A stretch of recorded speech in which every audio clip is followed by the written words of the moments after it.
네, 뉴스 시작하겠습니다. 경찰과 고위공직자범죄수사처가 꾸린 공조수사본부가 이르면 오늘 윤석열 대통령에 대한 체포영장 집행 시도에 나섭니다. 윤 대통령이 머물고 있는 한남동 관저 앞에서 보수단체 회원들과 충돌 가능성도 제기되는데요. 취재기자 연결해서 알아보겠습니다. 자, 양동훈 기자, 공수처가 오늘 체포영장을 집행할 가능성도 있다고요? 네, 윤석열 대통령의 내란 혐의를 수사하고 있는 고위공직자범죄수사처가 법원에서 발부받은 체포영장 시한은 오는 1월 6일까지입니다. 주된 집행 장소는 서울 용산구 한남동에 있는 대통령 관저입니다. 체포영장 집행 시한이 나흘 정도 남아있기는 한데 이르면 오늘 전격적으로 집행 시도에 나설 가능성도 현재로서는 배제할 수 없습니다. 앞서 오동훈 공수처장도 어제 기자들과 만나 영장 유효기간인 오는 6일까지 윤석열 대통령에 대한 체포영장을 집행한다고 못 박았습니다. 구체적인 시점은 경찰과 협의하고 있다면서 원칙에 따른 권한 행사라는 점을 강조하기도 했습니다. 엄정히 법을 집행하되 예의는 지키겠다며 야간에 기습적으로 체포에 나설 가능성에 대해서는 사실상 선을 그었습니다. 네, 오늘 만약 체포영장을 집행하면 그 절차는 어떻게 됩니까? 네, 윤석열 대통령에 대한 체포영장은 공수처 소속 차정현 주임 검사 명의로 청구됐는데요. 차정현 검사가 직접 체포영장 원본을 지참해서 집행 장소로 가게 됩니다. 도착하면 피의자 윤석열 대통령에게 체포영장을 제시하며 사유를 설명하고 이른바 미란다 원칙을 고지합니다. 피의자에게는 진술을 거부할 권리가 있고 변호사를 선임할 권리가 있다는 내용 등이 포함되어 있습니다. 네, 한남동 관저 앞에서 지지자들과의 충돌도 우려가 되는데요. 현장 상황은 어떻습니까? 네, 한남동 관저 앞에는 이른 새벽부터 무거운 긴장감이 흐르고 있습니다. 윤석열 대통령 지지자들 수십 명이 모여 있는데 아직 본격적인 집회는 시작되지 않고 있습니다. 공수처가 윤석열 대통령에 대한 체포영장 집행에 나선다면 이들과 충돌할 가능성도 제기됩니다. 공수처가 영장 집행에 나설 때는 함께 공조수사본부를 꾸린 경찰 기동대 등의 협조를 받게 될 것으로 보입니다. 실제로 이른 아침부터 경찰 기동대 버스들이 속속 관저 주변에 도착하는 모습이 포착됐는데 체포영장 집행을 위해 모인 것인지는 아직 확인되지 않았습니다. 앞서 윤석열 대통령은 어젯밤 A4 한 장 분량의 메시지를 지지자들에게 전달하기도 했습니다. 주권 침탈 세력과 반국가 세력의 준동으로 대한민국이 위험하다며 나라를 지키기 위해 끝까지 함께 싸울 것이라고 밝혔는데요. 찬반 양측이 매일 집회를 벌이고 있는 관저 앞의 긴장도 계속 높아지고 있습니다. 지금까지 사회부에서 YTN 양동훈입니다. 네, 공수처는 대통령 경호처를 향해 문만 잠가도 공무집행 방해라고 경고했습니다. 또 법원이 군사나 공무상 이유로 수색을 막을 수 없다고 영장에 명시하면서 경호처의 방어 논리도 명분을 잃은 모양새입니다. 부정원 기자입니다. 윤석열 대통령의 체포영장이 발부된 직후 대통령 경호처는 적법 절차에 따라 경호 조치가 이뤄질 거라고 짧은 입장을 냈습니다. 이를 두고 경호 목적상 불가피한 사유가 있으면 출입 통제를 할 수 있다는 경호법 조항에 근거해 경호처가 관저 출입을 막을 수 있다는 우려가 제기되자 수사당국은 경호처에 공문까지 보내며 거듭 경고에 나섰습니다. 이미 그 공문을 보냈습니다. 직권남용 권리행사 방해죄, 특수공무집행 방해죄로 의율할 수 있음을 엄히 경고하였습니다. 관저문을 걸어 잠그는 행위 자체를 공무집행 방해로 간주해 적극 대응하겠다고 강조했는데 현행법 체포 방안까지 열어둔 거로 보입니다. 바리케이드, 그다음에 철문 등을 잠그고 우리 체포영장 집행에 응하지 않는 것 자체가 공무집행 방해라고 인식하고 있습니다. 하지만 경호처가 처벌을 감수하고라도 관저 수색을 막아설 가능성은 여전히 배제할 수 없습니다. 앞서 대통령 안가 압수수색을 거부했던 것과 마찬가지로 군사상 공무상 비밀이 요구되는 장소는 수색을 제한할 수 있다는 형사소송법 조항을 근거로 관저 내부 수색을 막을 수 있어서입니다.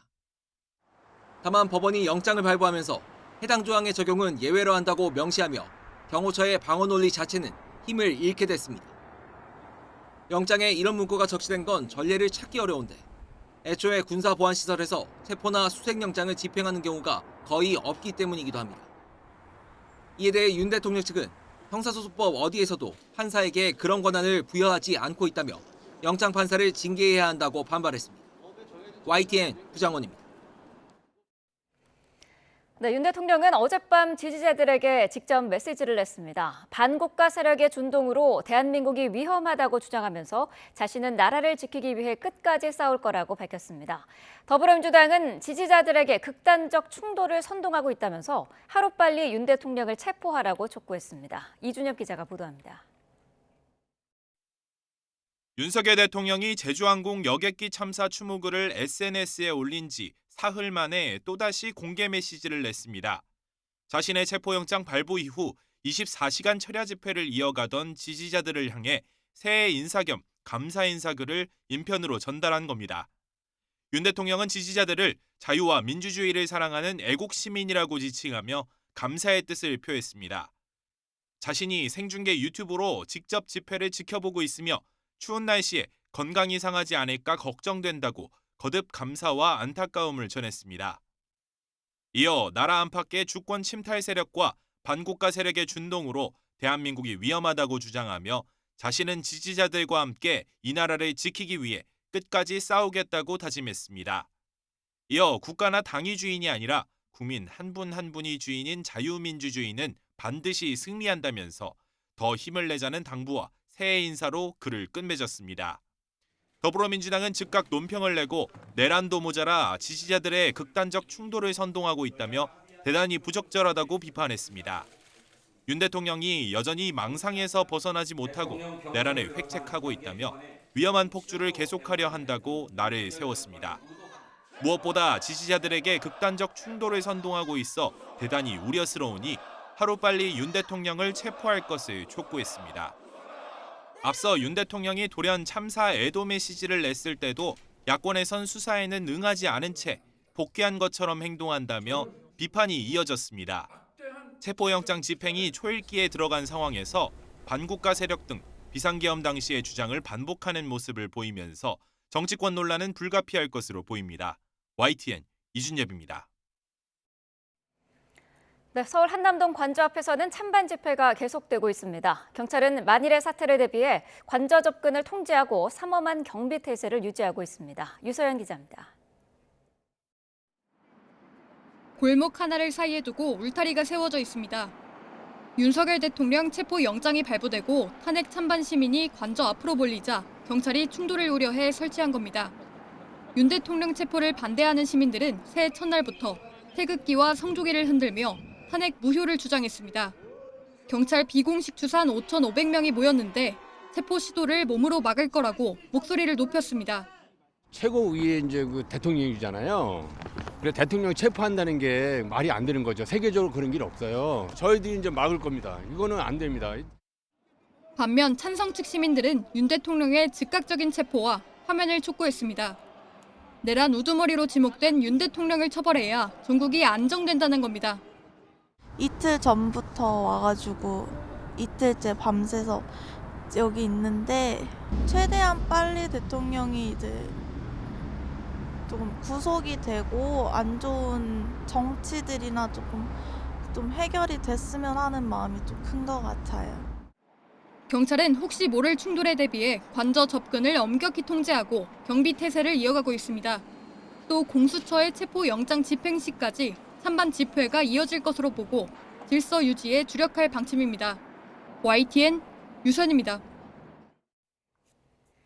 헌법재판소가 새해부터 재판관 8인 체제를 갖추면서 불완전 합의체 논란이 해소됐습니다. 윤석열 대통령 탄핵 심판도 올해 본격적으로 속도를 낼 전망입니다. 신지원 기자가 보도합니다. 정계선, 조한창 재판관이 임명되면서 헌법재판소는 올해부터 8인 체제로 운영됩니다.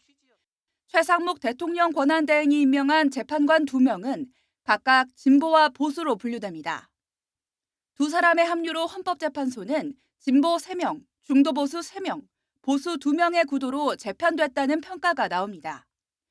다만 대통령 탄핵처럼 중요한 사건에서는 재판관 성향이 결과에 영향을 미치기 어렵다는 관측이 많습니다.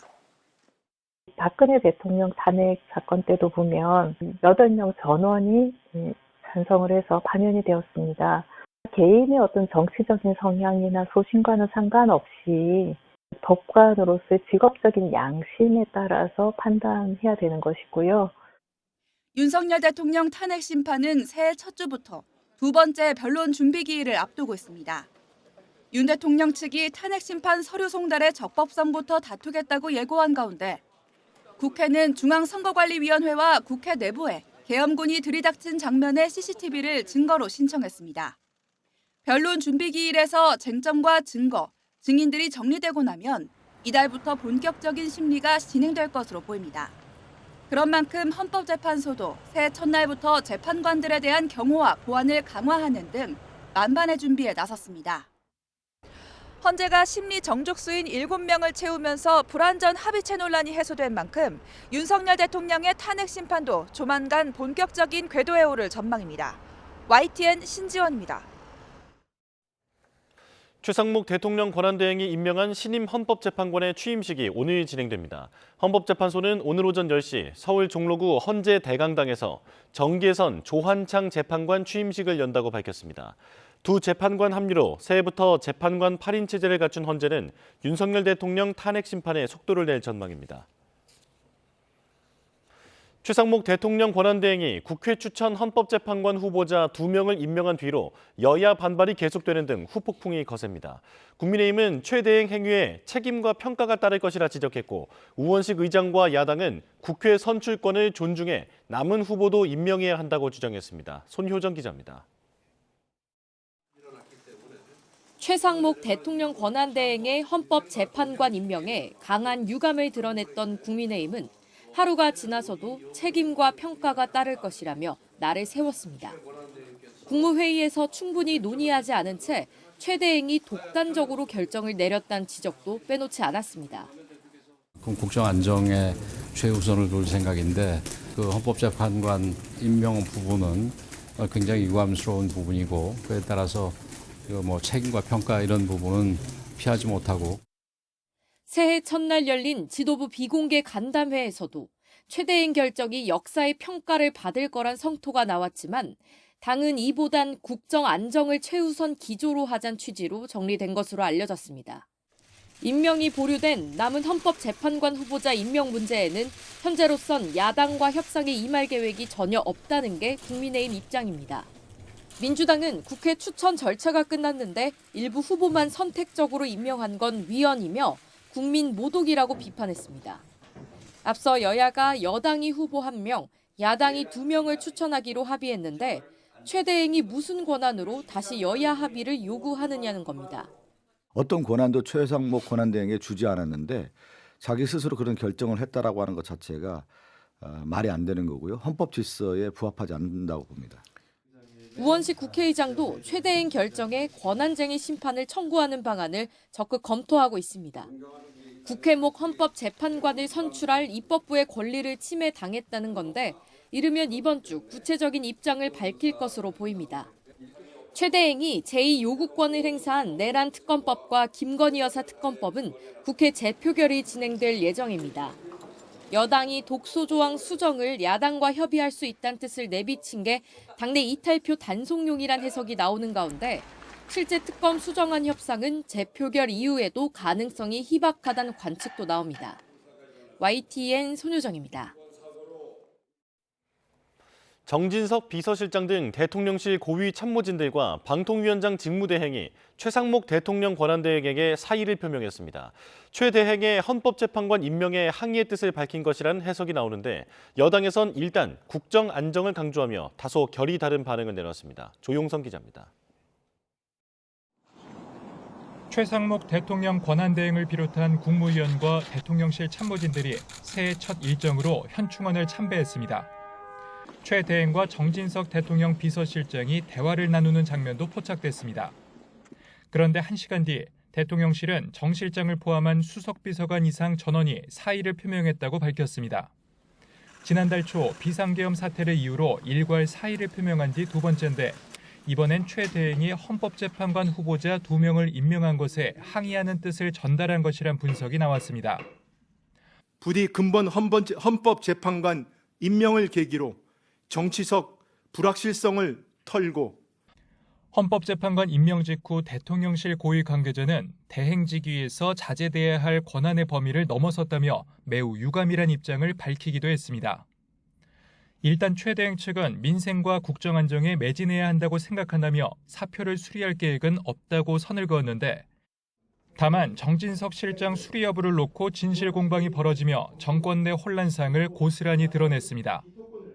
앞서 헌법재판관 임명이 공식화된 국무회의에서도 복수의 참석자가 일방적인 결정이라며 반대의 뜻을 분명히 한 것으로 알려졌습니다.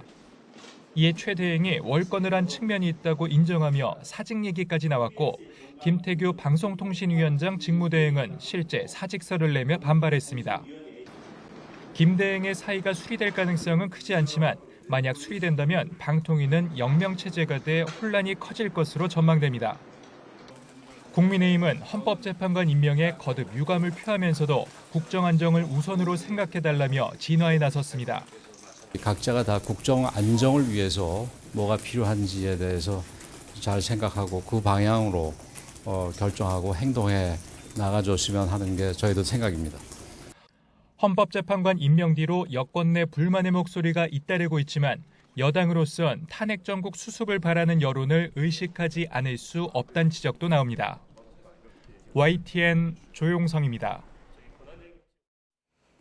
네, 계속해서 관련 내용 자세히 짚어보겠습니다. 이창근 국민의힘 하남을 당협위원장, 이동학 전 더불어민주당 최고위원과 함께합니다. 어서 오십시오. 네, 안녕하세요. 네. 자, 윤석열 대통령에 대한 체포가 초읽기에 들어갔습니다. 우동원 공수처장이 예의는 지킬 테니 수사에 응하라 이렇게 밝혔거든요. 사실상 대통령에 대한 경고가 아닌가 싶기도 한데 어떻게 들으셨습니까?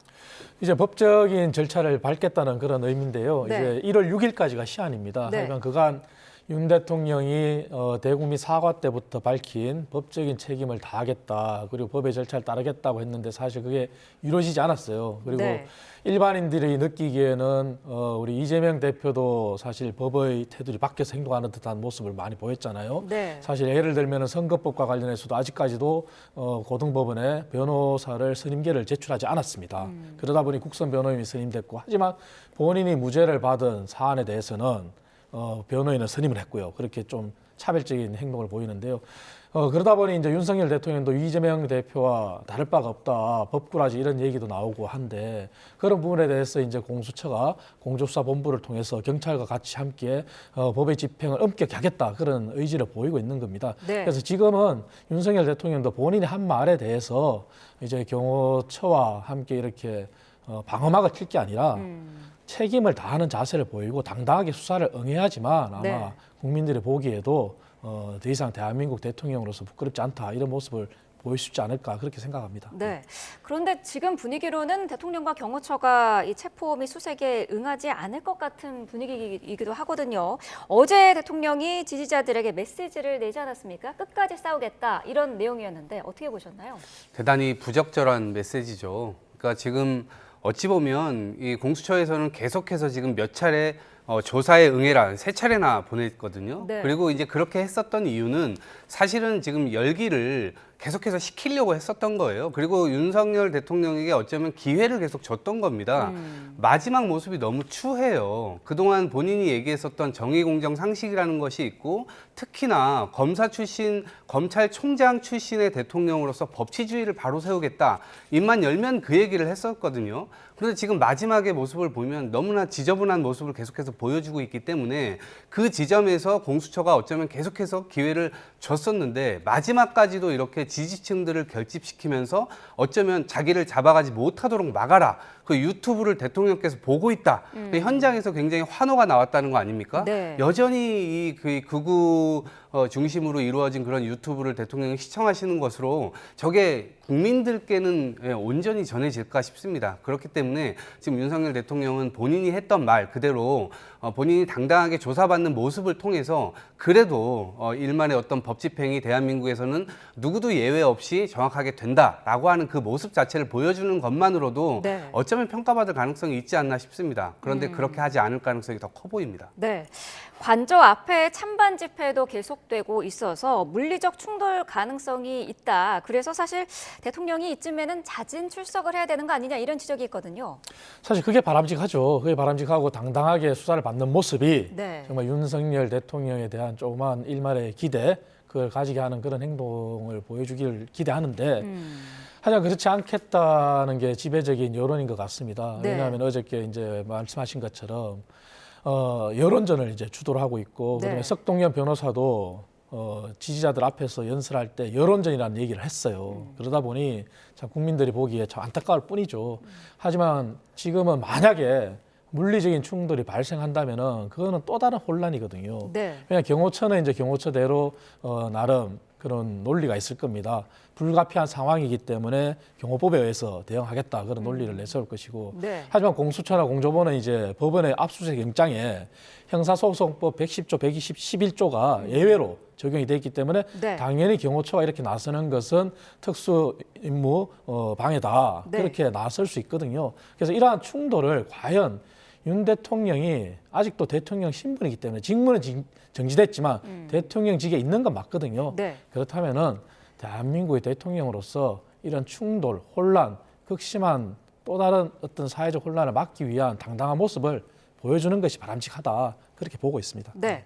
영장의 유효 기간은 오는 6일까지입니다. 다음 주 월요일인데 오늘이 벌써 목요일이지 않습니까? 그렇습니다. 그래서 이르면 공수처가 오늘 집행을 할 수도 있다 이런 보도가 나오고 있어요. 어떻게 예상하십니까? 네, 저도 오늘이나 이 시간이 많지 않기 때문에요. 네. 오늘 내일 움직여야 되지 않을까 싶고요. 그런데 이제 실질적으로 우려하는 것은 물리적 충돌 아니겠습니까? 네. 그런데 체포 영장을 보니까 그 영장에 뭐 크게 이제 세 가지 부분으로 나와서 이 영장 발부 사유를 설명을 했는데 첫 번째는 내란 수괴 혐의 상당 부분 소명됐다. 네. 그리고 두 번째가 이게 저는 핵심적이라고 보는데 대통령으로서 헌법 질서를 수호하고자 하는 의지가 보이지 않는다. 이 점이었어요. 그리고 세 번째가 증거 인멸의 우려가 있다. 지금도 대통령이 여기저기 이제 전화한다고 이제 사람들이 계속 얘기를 하고 있는데 이 지점에서 도대체 이 대통령의 지금 마음은 여전히 어찌하면 이거를 빠져나갈 수 있을까 이걸 이제 고민하고 있단 말이죠. 그리고 지지층들을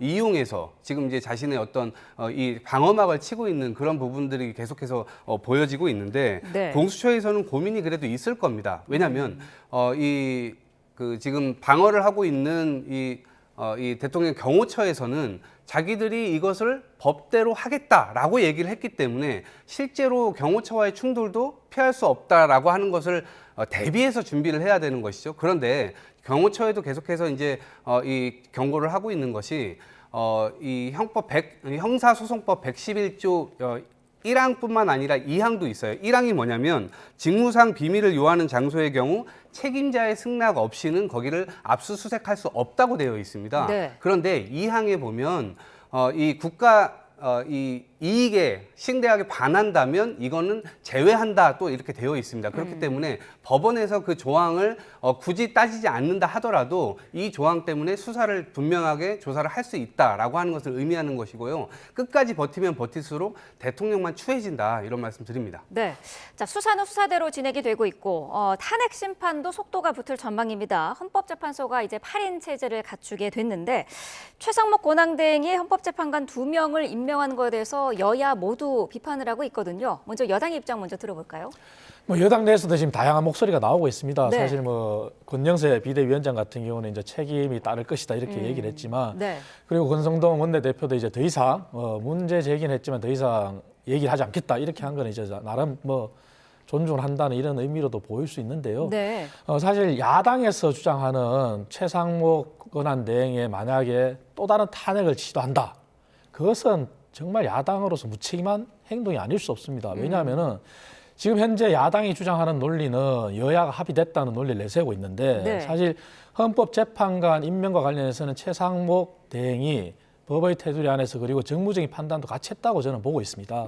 그래서 2명을 임명을 하고 1명에 대해서는 여야가 합의할 경우에 나머지 임명을 하겠다 그랬는데 사실 법에는 그렇게 되어 있습니다. 법적인 논리에서는 국회가 선출한 재판관에 대해서 대통령이 이제 임명하게 돼 있는데 그 국회 선출의 부분에 있어서 여야가 합의가 되지 않았다 하는 부분이 또 정치권의 논리거든요. 네. 왜냐하면 그 전에 권성동 원내대표 이전에 추경 원내대표 시절에 여당이 1명, 야당이 2명 추천한다 이렇게 돼 있는데 네. 권성동 원내대표 선출된 다음에도 그것을 만약에 이어받는다 하더라도 사실 인사청문회가 반쪽짜리 인사청문회였습니다. 거기부터 봤을 때는 사실 정치적인 논리에서 사실은 광범위한 합의가 이루어졌다 볼 수는 없는 거거든요. 네. 그럼에도 불구하고 국회가 선출했기 때문에 그래서 최상목 권한대행이 2명에 대해서는 임명, 그리고 논란이 된 40여 후보에 대해서는 사실 그간 논란이 많았지 않습니까? 사실 과거에 본인이 이제 민노당의 재판과 관련해서도 1심에서 공소 기각을 했는데 대법원의 항소법원에서는 다 그걸 인정했고 최종적으로는 그 민노당 인사들이 벌금형을 받았어요. 네. 그러한 사건이 있었기 때문에 지금 하은택 후보에 대해서는 여야가 합의를 해달라. 그것은 사실 인사청문회가 야당의 단독으로 통과됐고 문제가 있는 후보에 대해서 제대로 검증을 못한 부분에 대한 지적을 하는 거거든요. 네. 그렇기 때문에 야당도 지금 이 상황에 왔는 상황에서 정말 민생을 생각하고 국정을 생각한다면은 탄핵을 또 얘기를 꺼낸 게 아니라 네. 그리고 우원식 의장도 또 다른 뭐 권한쟁의 심판하겠다 이런 혼란을 가중시키는 언사를 할 게 아니라 이제는 한 발 물러서서 여야정 국정협의체를 가동하는 마당에 거기에 집중해 줄 것을 바라고 여당은 나름 아쉬움과 유감은 있지만 더 이상 문제 제기하지 않겠다고 했기 때문에 네. 여야정 국정협의체에 여야가 모두 다 힘을 쏟을 시기라고 생각합니다. 네. 그런데 민주당은 남은 한 명도 빨리 임명을 해야 되는 그런 입장이지 않습니까? 최대행의 사실 이 절충안이 야권에서도 완전히 불리한 수다 이렇게 볼 수는 없는 거 아닌가요? 뭐 일단 불행 중 다행이라고 볼 수 있겠습니다. 6명 체제보다 8명 체제가 훨씬 더 나은 건 사실이니까요. 네. 그런데 이 최권한대행이 한 것은 이 법적인 문제인데 이거를 정치로 대응한 겁니다. 정치라고 하는 건 법으로 만들어지기 이전에 조율 과정에서 일어났었어야 될 일이에요. 네. 그러니까 사실은 위헌적인 불법적인 일을 한 겁니다. 아까 말씀하셨지만 헌법 111조 3항에 보면 국회 추천 3인을 대통령은 임명한다라고 되어 있습니다. 임명을 하지 않거나 혹은 선별하거나 하는 권한 자체가 없어요. 그러니까 헌법에도 어느 법률 조항에도 없는 내용을 지금 이 최권한대행이 한 것이기 때문에 위헌적이고 불법적이다라는 얘기를 하고 있는 것이고요. 네. 이미 11월 22일 날 이거 자료 찾아보면 이미 다 나옵니다. 여야가 합의했다는 내용까지 다 나옵니다. 그런데 갑자기 합의하지 않았으니까 이걸 합의를 해갖고 와라라고 얘기를 하는 겁니다. 그러니까 국회로서는 이미 193표나 돼가지고 이거를 찬성을 시켜놨는데 이거를 국회 권능을 지금 무시한다라는 생각을 당연히 할 수밖에 없는 것이고요. 우원식 국회의장의 경우는 지금 이것은 이 대통령이 해야 될 일을 하지 않음으로 인해서 지금 이 국가적인 손해를 일으키고 있다라고 네. 하는 측면에서 권한쟁의 심판을 충분히 청구할 수가 있고요. 저는 이걸 청구를 하면 결국 다시 헌재가 판단하는 것 아니겠습니까? 헌재 역시도 9명을 빨리 이 완전체를 만들어 달라라고 국회에 계속해서 요청을 해왔기 때문에 이건 권한쟁의 심판과 동시에 바로 저는 받아들여질 것이라고 생각합니다. 네. 그러면 지금 남은 한 명도 역시 임명될 수 있을 것이라고 생각합니다. 말씀하신 것처럼 우원식 국회의장도 발끈을 하고 있거든요. 국회에 헌법재판관 선출권이 있는데 이거를 침해한 거다 이런 주장이에요. 어떻게 보시나요? 그건 민주당의 잘못된 논리고요. 침해하진 않았습니다. 임명은 했고요. 한 명에 대해서 이제 여야가 합의를 해줬으면 좋겠다 하는 부분 아까 인사청문회 반쪽짜리 인사청문회부터 제가 논리를 쭉 근거를 설명드렸는데 네. 민주당이 이렇게 해서 이제 제가 늘 말씀드리는 게 헌법과 법률을 다시 좀 민주당도 공부를 하라 이런 얘기 드리는 게 헌법재판소 법을 보면요.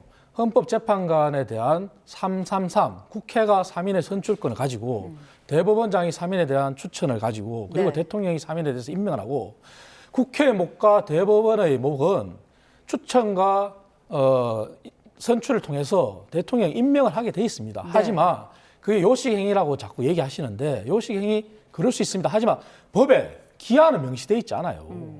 언제까지 임명하라는 기한이 없단 말이에요. 선출을 했고 추천했으면 대통령이 임명을 하면 되는 거거든요. 하지만 네. 그 임명에 있어서 기한이 명시돼 있지 않은데 어떻게 그게 권리 침해입니까? 2명은 국정을 혼란을 최소화하기 위해서 임명을 했고 한 명에 대해서 논란이 있으니 그분에 대해서 다시 국회에서 다시 여야가 합의를 해달라. 그러면 임명하겠다는 거거든요. 그것을 국회가 오히려 최대행한테 언제까지 임명을 해? 임명을 하지 않으면 탄핵할 거야. 한 총리에 대해서 한 것처럼 다시 한다면은 네. 그거는 야당으로서 국정을 이렇게 이끌어갈 책임이 없는 거죠. 임명에 대한 시기는 분명히 없습니다. 그렇기 때문에 오히려 야당이 지금 또 다른 혼란을 일으킬 만한 그러한 요소를 하는 게 아니라 우원식 의장도 이제는 우원식 의장이 중립입니다. 왜냐하면은 민주당 출신이지만 민주당 당적을 가지고 있지 않거든요. 그렇다면은 여야정 협의체에 국정협의체 오히려 힘을 쏟아야죠. 탄핵 운운하는 것은 오히려 민주당으로서 오히려 헌법재판소 법을 월권하고 자의적으로 해석하는 그러한 유린 행위죠. 그러면 이 나머지 한 명에 대한 그 여야 간의 합의 가능성 있다고 보시나요? 아니요, 이미 저희는 합의했다고 생각을 하고 있기 때문에 네. 11월 22일 날 이거는 신뢰와 관련된 문제입니다.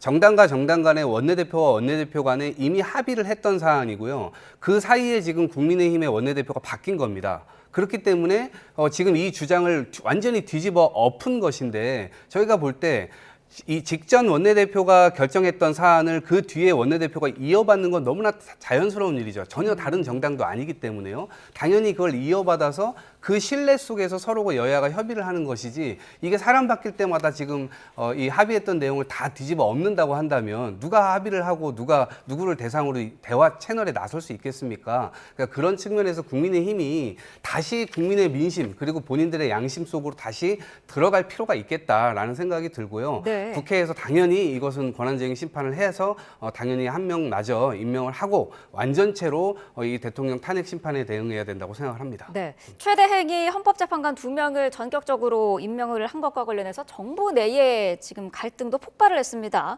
국무위원들과 상의도 없었고 본인 스스로도 월권했다라고 할 만큼 전격적인 이제 판단을 내린 건데 그 배경은 어디에 있다고 보시나요? 지금 현재 굉장히 혼란스러운 상황이지 않습니까? 권한 대행까지 출범한 마당인데 네.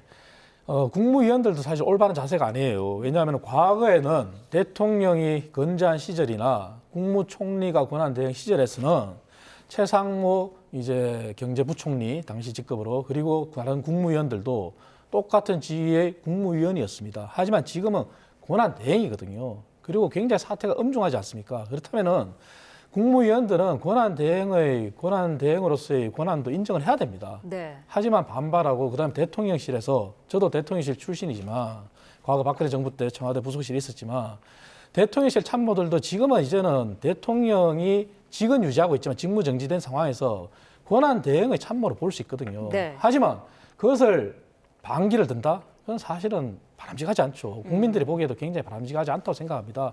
지금 힘을 쏟을 것은 최상목 권한 대행이 왜 이렇게 법의 테두리 안에서 정무적인 판단을 했는지 이해를 해주고 그리고 저희 국민의힘에서도 유감을 표현했지만 더 이상 문제 제기하지 않겠다고 한 마당에 더 이상 논란을 일으키는 것은 맞지 않죠. 그리고 네. 모든 국무위원들이 정말 국정을 생각하고 민생을 생각한다면 이제는 더 이상 이 논란은 매듭짓고 말씀드린 대로 거듭 말씀드리지만 여야정 국정협의체 그리고 경제가 2025년 1월 2일 시작된 상황에 환율이 1,500원을 육박하고 있는 상황에 어떻게 하면은 대외적으로 이렇게 경제를 안정시킬 수 있는지 대내적으로 안정시킬 수 있는지 이런데 다 협력해야 된다고 생각합니다. 네, 대통령실 참모진들이 사의를 표명하는 것과 관련해서 최권한 대행은 안정된 국정 운영이 필요하다면서 사표를 수리할 계획이 없다라고 밝히지 않았습니까? 그런데 이미 이렇게 내부 불만이 많이 표출된 상황에서 안정된 국정 운영 가능할지도 의문인데요. 그러니까 지금도 사실 굉장히 국민들께서 불안해하고 계시고 이미 그것은 대외적 수치로도 많이 나오고 있어요. 물가 계속 오르고 있고 환율도 그렇고요. 뭐 유가야 뭐 대외적으로 계속 영향을 미치는 것이니까 지금 근데 그 3대의 이 조건들이 지금 다 안 좋게 흘러가고 있는 상황에서 국정마저 지금 국정마저 불안전하게 해서 흐른단 말이에요. 그 네. 이유는요. 저는 여당이 제대로 된 이 자세를 아직도 못 잡고 있다라고 생각이 들어요.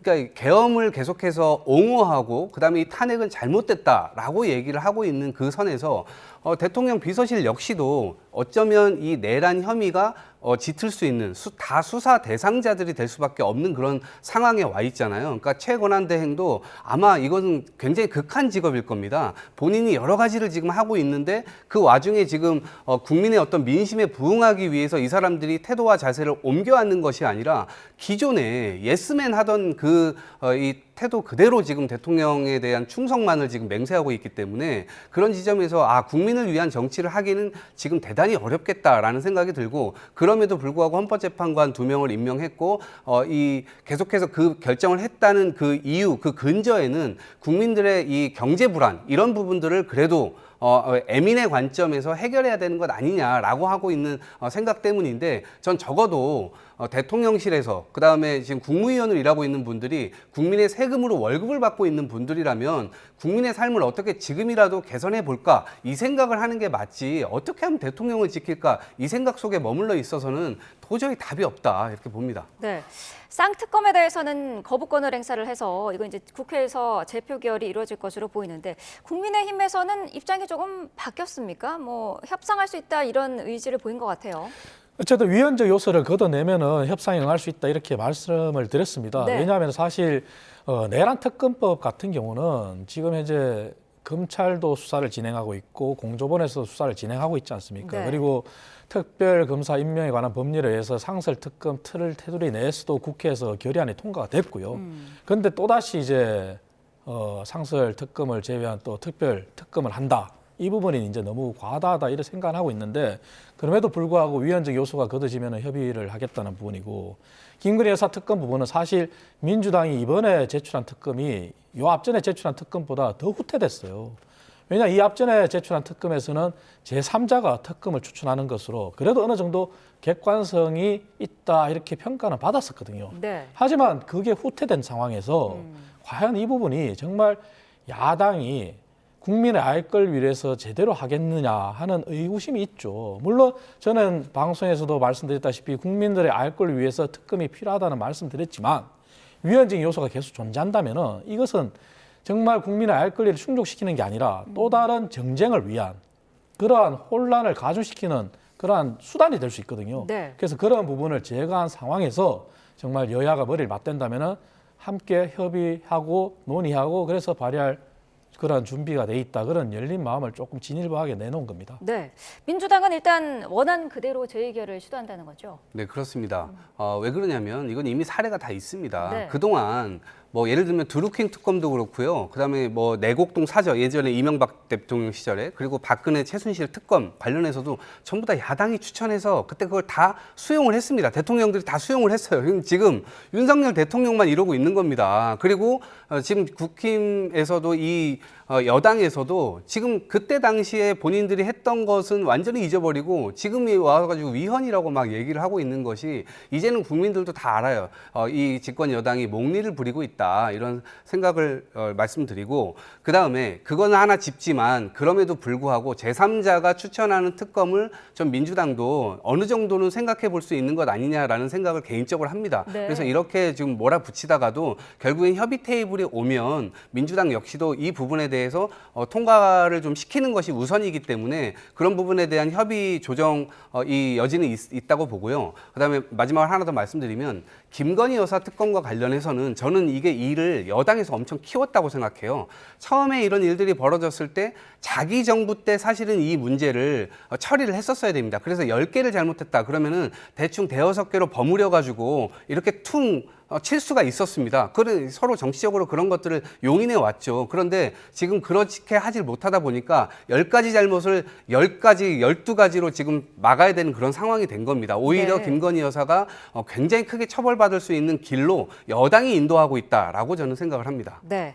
자, 국민들의 생각도 잠시 짚어보도록 하겠습니다. 새해를 맞아서 각종 여론조사가 발표가 됐는데 차기 대선 주자 선호도 조사에서 이재명 민주당 대표가 독주하는 모습을 보였습니다. 여론조사 흐름은 다 비슷합니다만 40대에서는 넘기지 못하고 있거든요. 이 부분은 어떻게 봐야 될까요? 글쎄요. 지금 뭐 여러 가지로 그러니까 40%를 지금 넘기지 못하고 있다라고 얘기를 하는데 네. 굉장히 많은 사람들을 저렇게 나열해 놓고 하면은 당연히 이거 넘기기가 어려울 겁니다. 네. 그런데 실제적으로는 저 부분들 중에서는 굉장히 많이 정리가 되겠죠. 그래서 결국에는 1대1로 붙었을 때 과연 승부처가 어디에서 날 거냐라고 하는 것이고 지금 국민의힘의 태도 국민의힘이 이 계엄이나 탄핵 이런 부분들에 대해서 여전히 제대로 대응을 하지 못하고 있는 상태에서 후보자가 아마 선거전이 벌어졌을 때 이 지점들을 국민 앞에 설명하기가 굉장히 어려울 겁니다. 그걸 벗어나기가 어려울 거예요. 그래서 네. 저는 저 사람들의 투표를 다 모은다 하더라도 지금의 이 민주당 후보에는 비할 바 못 된다 이렇게 생각을 합니다. 네. 자, 그렇다면 독주하고 있는 이재명 대표의 1대1로 붙을 사람이 누구냐 이런 질문에 글쎄요 답변할 수 있는 사람이 있나 모르겠는데 지금 여권 주자를 보면은 다 한 자릿수대거든요. 어떻게 보시나요? 지금 저 여론조사는 저는 큰 의미가 없다고 봅니다. 네. 왜냐하면 이제 말씀하셨다시피 이재명 대표의 한계를 보여준 여론조사거든요. 이 상황에서 이제 다자를 다 놓고 봤을 때도 40%를 넘지 못했고, 그리고 저 다자를 그냥 단순히 산술 평균하듯이 그냥 합치면은 야권의 모든 후보들 다 합쳤을 때는 갓 50% 넘는 정도 수준이고, 네. 여권의 모든 주자를 합치면은 그래도 이 전국에서 35%, 37, 8% 갑니다. 하지만 모른다는 응답이 한 20% 되거든요. 네. 모르겠다, 무응답증이. 그리고 1대1 구도를 갔을 때는 현재 오세훈 시장이 그래도 가장 경쟁력 있게는 나옵니다. 네. 그 상황에서도 사실 1대1 구도에서도 모른다, 무응답이 30%대예요. 그리고 그 1대1 구도에서도 이재명 대표는 지난 대선 때 윤석열 대통령과 경쟁을 했을 때 대선의 득표율이 47.8%예요. 네. 하지만 이번 1대1 구도에서는 그 수준을 벗어나질 못했어요. 48%대 머물고 있거든요.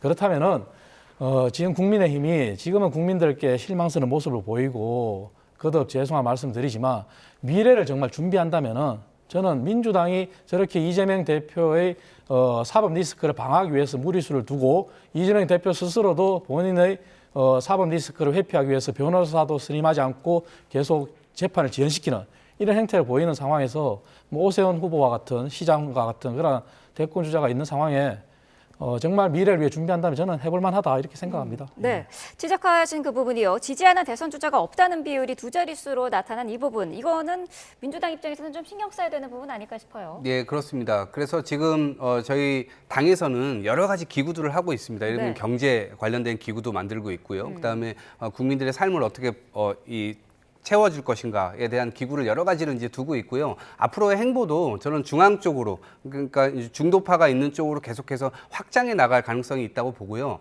민주당은 이미 이 똘똘 뭉쳐 있습니다. 그렇기 때문에 그런 움직임이 쉬운 반면 좀 국민의힘은 지금 완전히 자중질환에 찢어진 상태이기 때문에 어떤 전략을 써도 굉장히 어렵지 않을까 싶습니다. 적어도 정치를 한다고 한다면 잘못했을 때 잘못을 시인하고 인정했을 때 국민들께서 다시 기회를 주실 수 있을 텐데 네. 국민의힘의 태도가 그런 것으로 인해서 반사 이익도 민주당에서는 굉장히 많이 얻을 수 있다고 보고요. 네. 사실 그런 것으로 지금 승부를 봐서는 안 되지만 국민의힘의 태도가 안타깝습니다.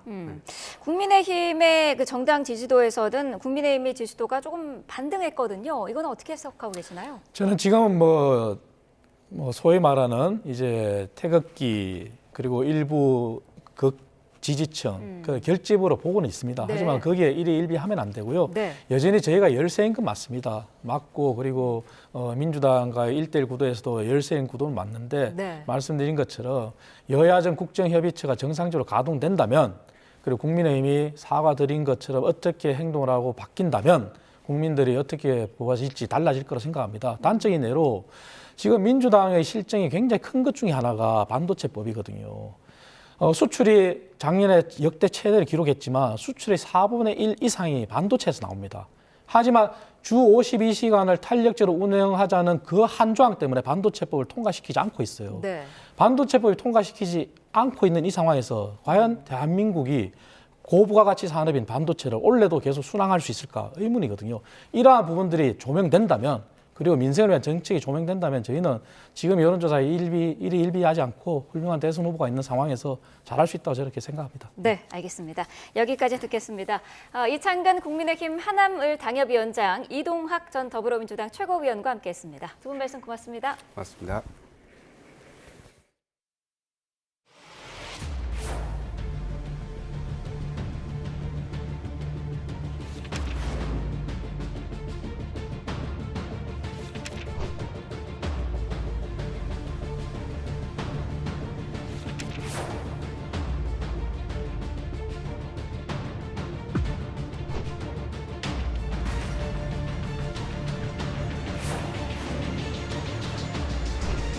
당시에는 공사로 인해 가용거리가 700m 단축된 상태였습니다. 사고 여객기가 활주로에 동체 착륙한 뒤 이동한 거리도 짧아지며 최종 충격이 더 커진 것 아니냐는 추정이 나옵니다. 로컬라이저는 2007년 개항 당시에는 콘크리트 말뚝 지지대를 흙으로 덮은 형태였지만 이후 두께 30cm짜리 콘크리트 상판을 새로 설치했습니다.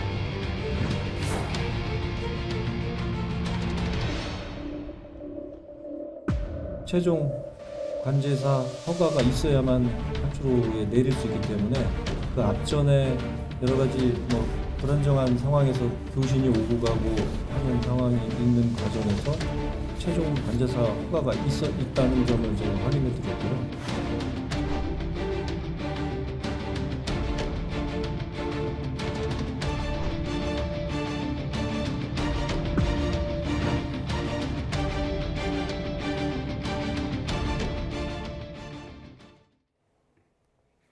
제주항공 여객기 참사가 일어난 지 닷새째 무안국제공항에 마련된 합동분향소는 매일 24시간 운영되고 있습니다. 분향소는 국가 애도기간으로 지정된 오는 4일까지 조문이 이어질 예정입니다. 현장에 나가 있는 취재기자 연결해 보겠습니다. 표정우 기자. 네, 무안국제공항입니다. 네, 분향소 상황 어떻습니까? 네, 공항 건물 밖까지 조문객들이 줄을 섰던 어제보다는 한산한 모습입니다. 다만 이른 아침에도 조문객들의 발걸음은 끊이지 않고 있습니다. 무안국제공항 합동분향소의 경우 24시간 운영하다 보니 새벽 시간에도 조문객을 볼 수가 있는데요. 지금은 혼잡하지 않은 시간대라 오히려 유족이 좀 더 자유롭게 가족의 얼굴을 보러 드나들고 있습니다. 2시간 전쯤 광주에 있는 장례식장에선 사고 179명의 희생자 가운데 첫 번째 발인식이 열렸습니다. 오후에는 고향에 다녀오다가 변을 당한 태국 여성의 발인도 이루어질 예정입니다. 희생자들의 신원이 모두 확인되면서 장례 절차도 일부 이루어지고 있는 모습입니다. 어제까지 희생자 24명의 시신이 유가족에게 인도됐는데요. 신원 확인이 되더라도 유족 확인과 국과수 검안을 거쳐야 하고 시신은 가능한 온전한 형태로 유족에게 넘겨질 방침입니다. 따라서 희생자 시신을 모두 유가족에게 인계하기까진 오랜 시간이 필요할 것으로 보입니다. 네, 정부의 사고 원인에 대한 조사는 어떻게 진행되고 있습니까? 네, 정부는 블랙박스를 분석하는 데 주력하고 있습니다. 블랙박스는 크게 비행기록 장치와 음석 기록 장치로 나뉘는데요. 비행기록 장치는 항공기의 마지막 25시간 동안의 모든 움직임이 기록된 핵심 장치입니다. 그런데 이번 사고 충돌 과정에서 연결 커넥터가 분실돼 국내 사고조사위원회가 정보를 추출하는 데 실패했습니다. 재접합할 때 정교한 기술이 필요해 미국 교통안전위원회 NTSB에 보낼 예정이라고 밝혔습니다.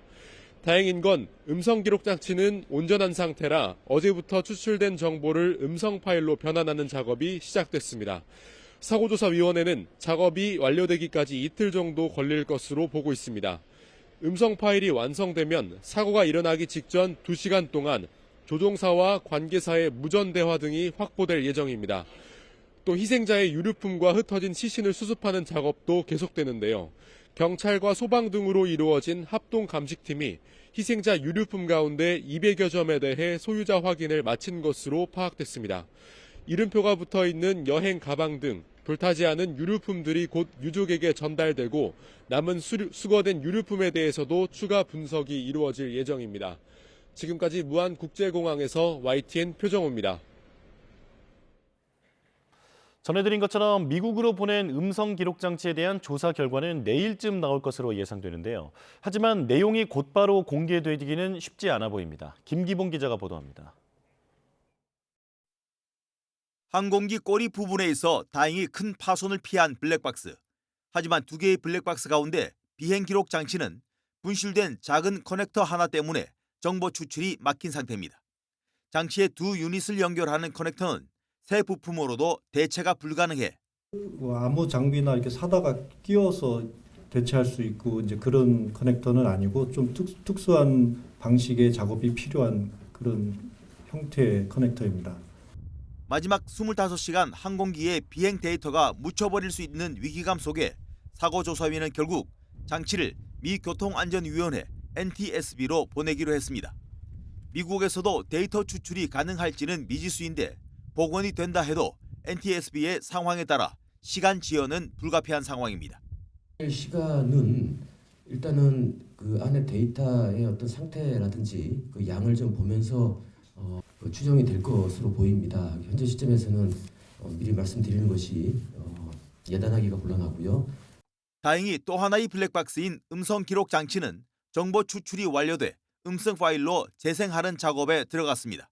시간은 이틀 정도 걸릴 것으로 보이는데 음성 기록만 온전히 재생돼도 사고 경위를 밝히는데 큰 열쇠가 될 거라는 전망입니다. 마이크 키를 잡느냐 안 잡느냐 관계없이 모든 게 다 음성이 기록되고요. 조종석의 소음, 조종석의 경고음, 심지어 스위치를 켜고 끄고 그다음에 조종사의 대화 내용 같은 것들이 전부 기록되는 아주 종합 음성 기록 장치입니다. 다만 조사 결과에 따라 입장이 크게 달라지는 다자가 참여하기 때문에 음성 기록에서 내용이 드러나도 곧바로 공개되기는 쉽지 않을 것으로 보입니다. YTN 김기봉입니다. 제주항공 여객기 참사 당시 비행기가 최종 착륙한 방향의 활주로는 공사로 인해 가용거리가 원래 길이보다 300m나 짧았던 것으로 드러났습니다. 대규모 인명피해 원인으로 지목된 콘크리트 둔덕은 2022년부터 진행된 추가 공사를 통해 높아진 것으로 확인됐습니다. 황보혜경 기자입니다. 원래 무안공항 활주로 길이는 2,800m입니다. 그러나 참사 당시에는 공사로 인해 가용거리가 300m 단축된 상태였습니다. 활주로 연장 공사가 이루어지고 있었기 때문에 2,500m로 이제 운영되고 있던 것은 사실입니다. 사고 여객기가 활주로에 동체 착륙한 뒤 이동한 거리도 짧아지며 최종 충격이 더 커진 것 아니냐는 추정이 나옵니다. 아울러 인명피해를 크게 키운 원인으로 지목된 콘크리트 둔덕 형태의 방위각 시설, 로컬라이저는 2022년부터 추가 공사가 진행된 것으로 파악됐습니다. 2007년 개항 당시에는 콘크리트 말뚝 지지대를 흙으로 덮은 형태였지만 이후 두께 30cm짜리 콘크리트 상판을 새로 설치했습니다. 이제 개량 공사할 때 또 추가됐던 부분은 전체를 콘크리트 덮은 것이 아니고 콘크리트로 이렇게 상판을 덮는다고 하죠. 그렇게 한 거로 이해하시면 되겠습니다. 이에 대해 국토부는 당시 안전성을 이유로 보강 공사를 한 것으로 보인다고 설명했습니다. 정부는 2m 높이의 콘크리트 로컬라이저가 규정에 맞는다고 주장하다 한 발 물러선 상태인데 콘크리트 구조물을 추가한 사실까지 드러나 시설의 문제성이 더 짙어지고 있습니다. 국토부는 로컬라이저 설치의 위법성 여부에 대해서는 즉답을 피한 채 전국 공항 시설을 전수조사하겠다고 말했습니다. YTN 황보혜경입니다. 제주항공 여객기 참사 현장에서는 한미 합동조사단에 보잉사 직원들이 추가 합류해 원인 조사를 벌이고 있는데요. 최상목 대통령 권한대행은 엄정 조사를 당부하며 전문성과 함께 공정성, 객관성을 강조했습니다. 오늘 아침 열린 중앙재난안전대책본부 회의 발언 잠깐 들어보겠습니다. 현재 우리 측 조사관과 미국 교통안전위원회, 제작사 등이 합동으로 사고 원인 조사를 진행 중에 있습니다. 항공기 기체 등의 정밀 조사와 블랙박스 결과 등을 종합적으로 분석 검토해 사고 원인이 밝혀질 것입니다. 사고 조사에서 무엇보다 중요한 것은 조사의 전문성에 더해 공정성과 객관성을 확보해야 한다는 것입니다. 국토부는 사고 조사 관계 법령과 국제 기준에 따라 엄정하게 조사 절차를 진행해 주시기를 다시 한번 당부드립니다. 어제 서울 목동 전통시장에 돌진한 70대 승용차 운전자가 과거 치매 진단을 받았던 것으로 드러났습니다.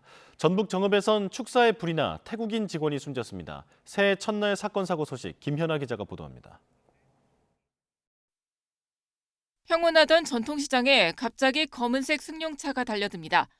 달려오던 속도 거의 그대로 가판대를 들이받아 과일가게 주인이 숨졌고 12명이 다쳤습니다. 운전자는 70대 남성이었는데 경찰 조사에서 2년 전쯤 치매 진단을 받아 약을 복용했다고 진술했습니다.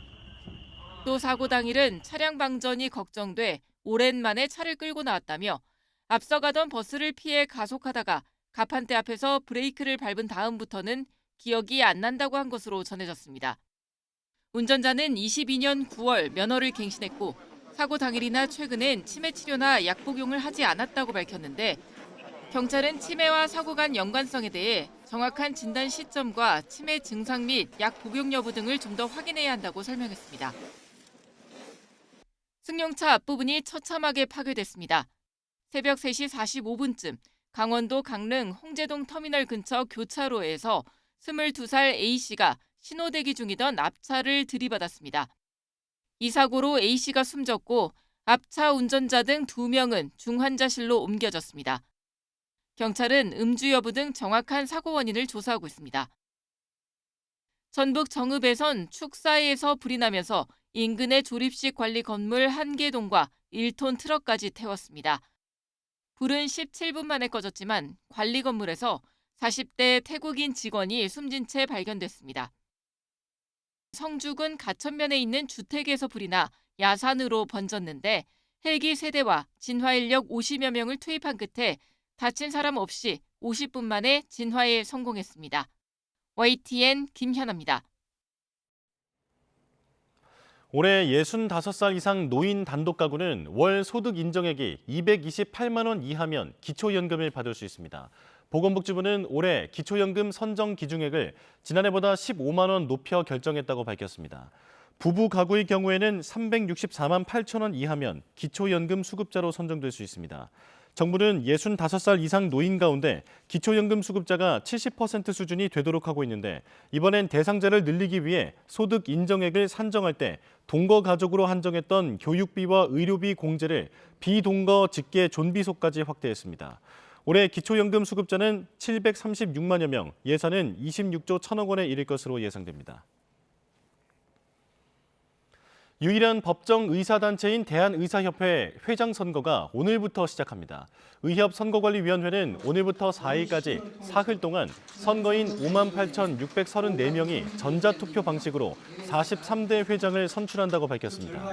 이번 보궐선거에 출마한 후보는 김태구 전국광역시도 의사협회장, 강희경 서울대 의대 교수, 주수호 전 의협회장, 이동욱 경기도 의사회장, 최한나 의협 기획이사까지 모두 5명입니다. 앞서 지난해 5월 취임한 임현택 전 회장은 불통 논란 속에 6달 만에 탄핵됐습니다. 새 회장은 2025학년도 정시모집 원서 접수 이후에 취임하는데 내년도 의대 정원과 전공의 복귀 등에 대한 대정부 논의가 재개될지 관심입니다. 북한은 새해에도 추가 파병을 검토하는 등 러시아와의 밀착을 더욱 가속화할 것으로 보입니다. 트럼프 2기 행정부 출범 이후엔 남측을 무시하고 미국을 상대하는 통미봉남 기조가 강화할 수 있다는 관측도 나옵니다. 이종원 기자입니다. 김정은 북한 국무위원장이 딸 주혜와 함께 주석단에서 공연을 관람합니다. 평양에서 열린 새해맞이 행사로 카운트다운에 맞춰 축포가 발사되며 새해 시작을 알렸습니다. 작년은 2025년 1월 1일 0시 신년의 시작과 함께 터져오른 경축의 봉화, 창피한 축포로 격정과 환희. 김 위원장의 신년사가 별도로 발표되진 않았는데 예년처럼 연말에 끝난 노동당 전원회의 메시지로 대체한 것으로 보입니다. 북한은 닷새 동안 이어진 전원회의에서 경제 성과 등을 내세워 대내 체제 결속에 집중하면서도 대외 메시지는 최소화했습니다. 미국 신행정부 출범과 러시아 파병, 남측의 탄핵 정국 등 불확실한 대외 정세를 고려해 일단 관망 모드를 유지하면서 향후 정세 변화에 따라 입장을 구체화하려는 의도로 보입니다. 대외 메시지의 수위 조절을 한 것은 내부적으로는 경제 국방 5개년 계획 마무리에 집중하겠다는 측면도 있고 대외적으로는 러우 전쟁 종식의 불확실성, 그러면서도 북러 밀착 의지는 숨기지 않았습니다. 김 위원장이 푸틴 러시아 대통령과 새해를 맞아 주고받은 편지 전문을 공개하며 군사 협력을 지속하겠다는 뜻을 거듭 분명히 했습니다. 미국을 향해선 강경 대응 방침을 재확인하면서도 신중한 입장을 유지했습니다. 트럼프 2기 대북 정책이 가시화할 때까지 모호성을 유지하려는 의도로 트럼프 취임 직후에 열리는 이달 22일 최고인민회의에서 어떤 메시지를 내놓을지가 일단 관심입니다. 대북 적대 정책이 철회돼야 된다. 이게 북한의 기본 입장이거든요.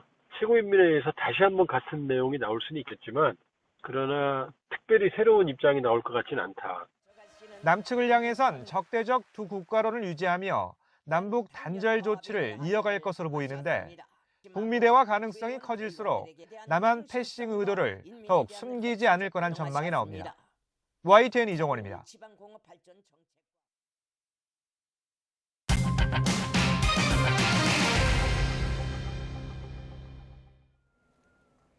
고위공직자 범죄수사처가 이르면 오늘 윤석열 대통령에 대한 체포영장 집행 시도에 나섭니다.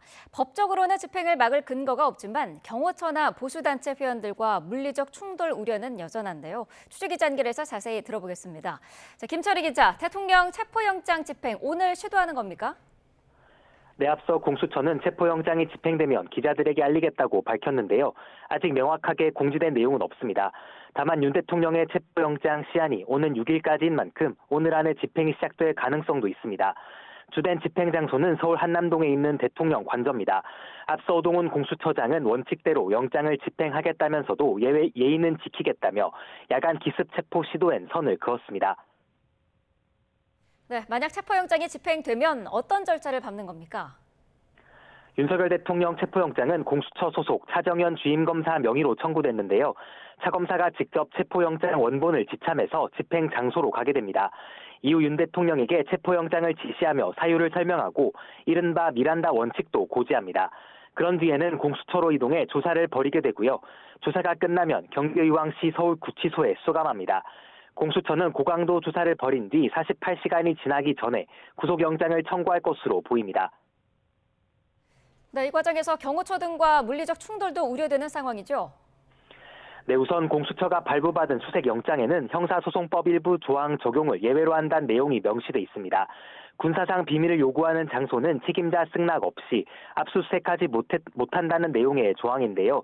그간 경호처가 이에 근거해 대통령실 압수수색 등을 막아왔지만 이번에는 거부하기가 어렵게 된 겁니다. 이미 공수처는 바리케이트, 철문 등을 잠그고 체포영장 집행에 응하지 않는 것 자체가 공무집행 방해라고 경고했습니다. 경호처뿐만 아니라 관저 근처에서 집회를 벌이는 지지자들 반발도 걸림돌입니다. 이에 따라 공수처는 경찰과도 질서유지 계획을 협의해 왔습니다. 자, 윤 대통령 혐의도 다시 한번 짚어주시죠. 네, 대통령 영장에 적시된 혐의는 내란 우두머리 그리고 직권 남용입니다. 지난달 3일 비상계엄을 선포한 뒤 국회와 선관위의 군대와 경찰을 보내 독립된 헌법기관 기능을 마비시키기 위한 폭동을 일으켰다는 겁니다.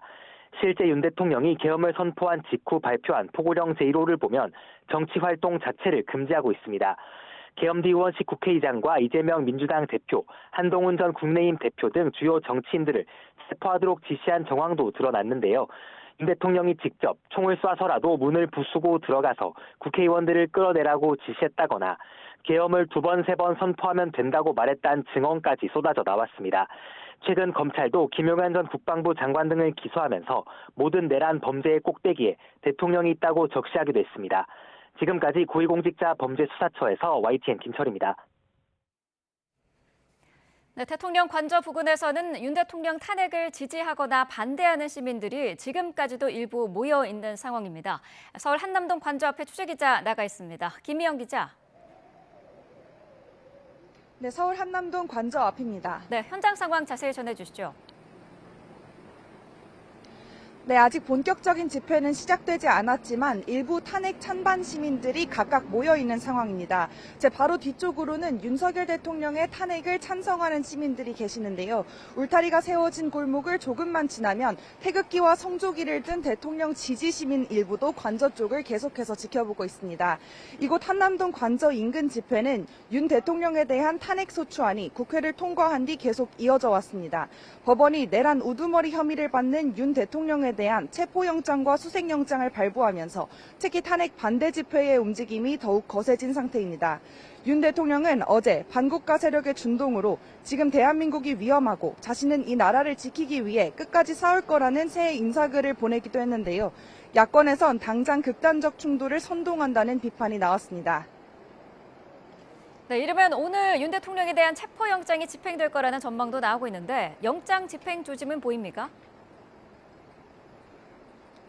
네, 영장을 집행할 수사관들의 움직임은 아직까지는 보이지 않고 있습니다. 다만 이른 아침부터 경찰 기동대 버스 여러 대가 관저 정문 앞에 도착하는 등 경비가 삼엄한 모습입니다. 대통령 경호처는 영장 집행과 관련해 적법한 절차에 따라 경호 조치가 이뤄질 거라는 기존 입장을 그대로 유지하고 있는데요. 앞서 경호처가 공조수사본부의 압수수색 시도를 번번이 막았던 만큼 이번에도 공조본의 영장 집행을 물리적으로 막아설 가능성이 있습니다. 다만 법원이 군사상 비밀과 공무상 비밀을 이유로 수색을 제한하는 형법 적용을 이번 집행에선 예외로 한다고 적시한 만큼 그동안의 강제 수사와는 양상이 다를 거란 관측도 나오는데요. 공조본이 영장 집행에 나설 경우 탄핵 반대 집회 참가자들과의 충돌을 막기 위해 대규모 경찰력이 동원될 것으로 보입니다. 지금까지 서울 관남동 관저 앞에서 YTN 김희영입니다. 네, 여야 정치권도 촉각을 곤두세우고 있습니다. 여당은 영장 집행 과정에서 불상사가 생겨서는 안 된다고 우려했고, 야당은 최상목 권한대행이 영장 집행에 협조해야 한다고 압박했습니다. 홍민기 기자입니다. 새해를 맞아 현충원을 참배한 국민의힘 지도부는 서울 여의도 당사에서 비공개 간담회를 열었습니다. 윤석열 대통령 체포영장을 원칙대로 집행하겠다는 공수처장 입장에 대통령 관저 앞에서 열리고 있는 탄핵 반대 집회를 언급하며 우려를 드러냈습니다. 구체적으로 어떤 그 인명에 피해가 생기는 그런 불상사는 없도록 돼야 되겠고. 앞서 법원이 체포영장을 발부한 직후 국민의힘은 윤 대통령에게 증거인멸이나 도주 우려가 없다며 강한 유감을 나타냈습니다. 다만 헌정사상 첫 현직 대통령 강제 수사가 현실로 다가올 경우 대통령과 거리 두기도 고려하지 않을 수 없는 만큼 당내 일각의 불안감도 일킵니다. 민주당은 최상목 대통령 권한대행을 향해 체포영장 집행에 협조할 것을 대통령 경호처에 명령하라며 압박 수위를 끌어올렸습니다. 내란 혐의 수사와 탄핵 심판이 길어질수록 고통받는 건 경제와 민생인 만큼 골든타임을 놓쳐선 안 된다는 주장입니다. 특히 경호처가 지켜야 할 건 헌법을 유린한 내란 수괴가 아니라고 주장하며 박종준 대통령 경호처장을 정조준했습니다. 만약 체포영장 집행 과정에서 불미스러운 일까지 발생한다면 그 책임은 오롯이 본인 몫입니다. 박찬대 원내대표를 비롯한 민주당 지도부도 새해 첫 일정으로 현충원을 참배하고 대한민국의 봄을 앞당기기 위해 힘을 다하겠다고 다짐했습니다. 헌법재판관 임명과 내란 특검, 김 여사 특검법을 둘러싼 논란의 여진이 계속되는 가운데 윤 대통령 체포영장의 실제 집행 여부가 최대 뇌관으로 떠오르며 전국 혼란이 가중되고 있습니다. YTN 홍민기입니다. 대통령실 고위 참모들이 최상목 대통령 권한대행 겸 부총리에게 다시 한번 사의를 표명했습니다. 대통령실은 정진석 비서실장과 성태윤 정책실장, 신원식 국가안보실장, 장호진 외교안보 특별보좌관을 비롯해 수석비서관 이상 전원이 최 권한대행에게 거듭 사의를 표명했다고 밝혔습니다. 이는 하루 전 최 대행이 헌법재판관 2명을 임명한 데 항의의 뜻을 전달한 것이라는 해석이 나옵니다. 최상목 대통령 권한대행이 국회 추천 헌법재판관 3명 가운데 2명을 임명한 데 대한 반발로 대통령실 참모진과 방통위원장 직무대행이 사의를 밝힌 것과 관련해 최 대행은 사표를 수리할 계획이 없다고 밝혔습니다. 기획재정부는 최상목 대행은 지금은 민생과 국정안정에 모두 힘을 모아 매진해야 한다고 생각하며 사표를 수리할 계획은 없다고 밝혔다고 전했습니다. 앞서 정진석 비서실장을 비롯한 대통령실 수석비서관 이상 고위 참모진과 국무회의에서 강하게 반발한 김태규 방통위원장 직무대행이 최상목 대행에게 사의를 밝혔습니다. 제주항공 여객기 참사 희생자 신원이 모두 확인됐지만 시신을 인계받은 유족은 많지 않습니다. DNA 분석 과정에서 과부하가 생겨 작업이 지체됐고 비교적 온전한 시신을 유족에게 전하려다 보니 시간이 걸린다는 설명입니다. 김종호 기자입니다. 희생자 179명 신원이 모두 확인됐습니다. 제주항공 여객기 참사 나흘 만입니다. 하지만 유족품으로 돌아간 희생자 시신은 많지 않습니다. 유족들은 더딘 확인 절차와 소통 문제 등을 두고 강하게 항의했습니다. 저 계속 기다리고 있어요. 한 명이 아니고 3명이에요, 3명. 예? 누구가 나와가지고 설명도 안 해줘요. 수사당국은 DNA 확인 작업에 과부하가 걸렸다며 유족에게 사과했습니다.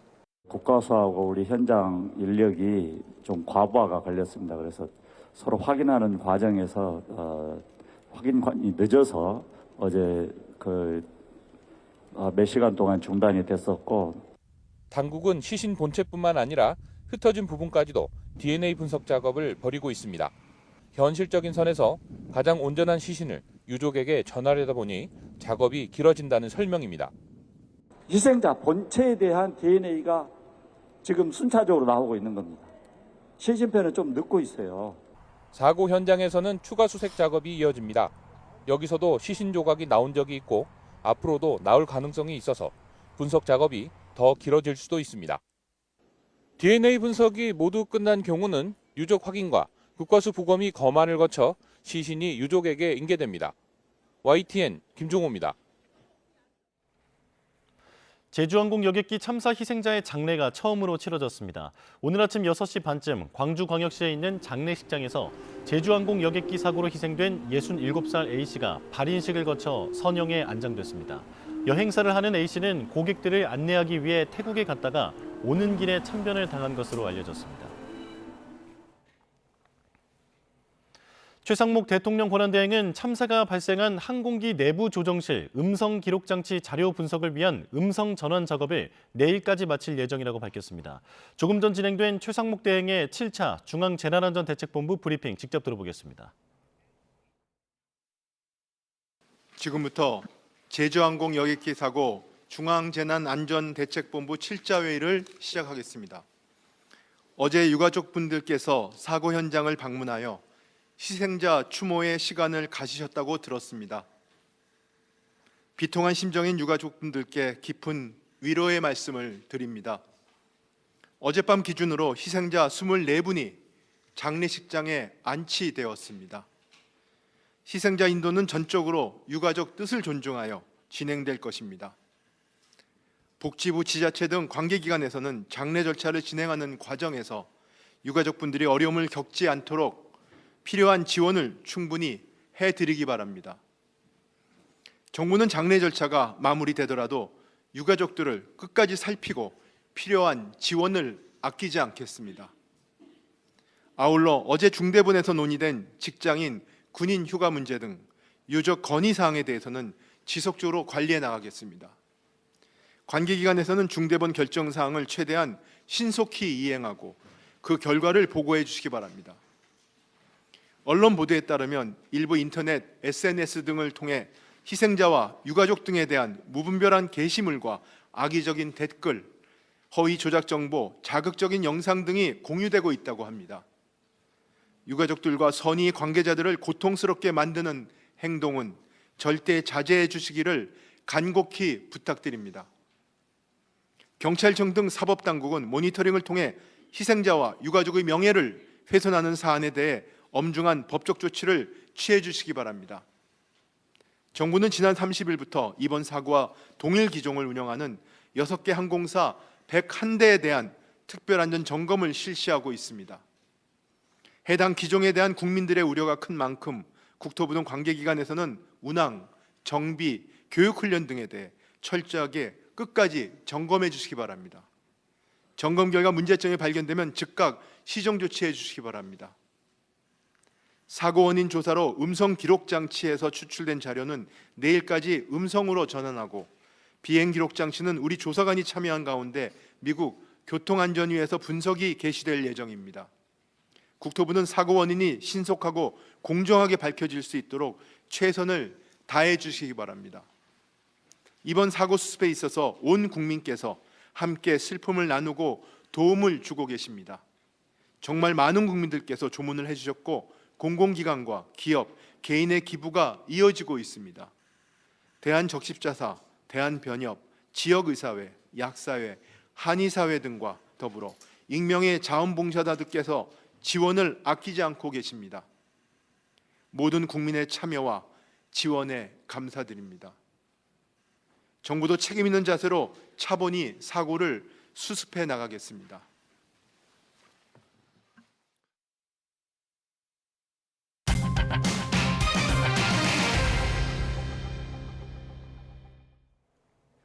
이틀 전 발부된 윤 대통령에 대한 체포영장 집행 시점을 놓고 공수처가 고심 중입니다. 이런 가운데 윤 대통령의 편지를 받은 관저앞 지지자들은 심야 집회를 이어갔는데요. 관련 내용 박성배 변호사와 짚어보겠습니다. 어서 오십시오. 네, 안녕하십니까? 네. 자, 가장 큰 관심 바로 공수처의 체포영장 집행 시점입니다. 이르면 오늘 집행에 나설 수도 있다라고 하는 전망이 나왔는데 체포에 나서게 되면 절차가 어떻게 됩니까? 일단 체포영장 사본을 피체포자에게 제시하고 범죄 사실의 요지, 변호인을 선임할 수 있은 변명의 기회 등을 부여하는 미란다 원칙을 고지하게 됩니다. 곧바로 신병을 확보해 동행한 이후에 수사를 진행하는 장소에서 피의자 신문을 진행한 이후에 신문을 마치게 되면 인치하는 장소, 이 사건의 경우에는 서울구치소에 당분간 인치하게 됩니다. 이후에 석방할지 구속영장을 청구할지 결정하는 절차를 남겨두게 됩니다. 예, 지금 체포영장이 발부가 됐습니다만 하지만 경호처와의 충돌 가능성도 계속 지금 우려가 나오고 있거든요. 이건 좀 어떻게 보십니까? 경호처와 충돌할 가능성이 상당하다고 보여집니다. 그 상황을 피하기 위해서 공수처는 공식적으로는 경호처 측과 따로 협의를 진행하지 않는다고 하지만 아마 물밑에서 협상을 진행할 가능성이 상당히 높습니다. 체포영장 집행 과정에서 물리적 충돌이 빚어지게 되면 경호처뿐만 아니라 공수처와 경찰 인력에도 상당히 심각한 장애를 초래할 가능성이 높기 때문입니다. 물밑에서 이 정도 수준에서 체포영장을 집행하고자 하는 의사를 밝히고 경호처가 이러이러한 사정에 의해서 그 정도 수준을 받아들일 수 있다 내지는 받아들일 수 없다는 물밑 협상이 진행되고 있을 가능성이 상당히 높습니다. 체포영장 유효기간이 오는 6일까지인 만큼 이르면 오늘 이번 주 내에는 체포영장 집행에 본격적으로 나설 가능성이 높고 한 번 집행으로 실패할 가능성도 덜어 있어서 두세 번 집행에 나설 가능성도 있습니다. 그렇게 절차를 진행하고자 한다면 적어도 오늘이나 내일 중에는 첫 번째 체포영장 집행 시도에는 나서야 할 것으로 보입니다. 예. 자, 그렇다면 경호처가 어떻게 나설지에 대해서 관심이 모이고 있는 상황인데 영장 집행을 방해한다. 이렇게 되면 공무집행 방해죄로 처벌하겠다라고 공수처가 경고하지 않았습니까? 네네. 이제 처벌 대상이 되는 거겠죠? 실제로 체포영장은 압수수색 영장과 다르게 군사상 비밀을 요하는 장소 등을 이유로 그 영장 집행을 막을 법적 근거가 존재하지 않습니다. 기본적으로 체포영장은 체포를 위해서 그 장소에 진입할 수 있는 권한도 포함되어 있습니다. 진입 자체를 막거나 체포영장 집행 자체를 막아서는 행위 자체가 적법한 공무집행을 방해하는 공무집행 방해에 해당하고 단체 위력을 과시해 공무집행을 방해할 경우에는 특수공무집행 방해 나아가서 그 과정에서 영장을 집행하는 공무원에게 상해를 입히는 경우에는 특수공무집행 방해 치상죄로도 처벌할 가능성이 있습니다. 예. 그러니까 문을 그냥 잠그고 버티는 식이라든지 이런 식의 어떤 소극적 방어도 처벌 대상이 된다. 지금 분명하게 처벌 대상이 된다라는 말씀이시죠? 공무집행 방해에서 일컫는 폭행은 광의의 폭행입니다.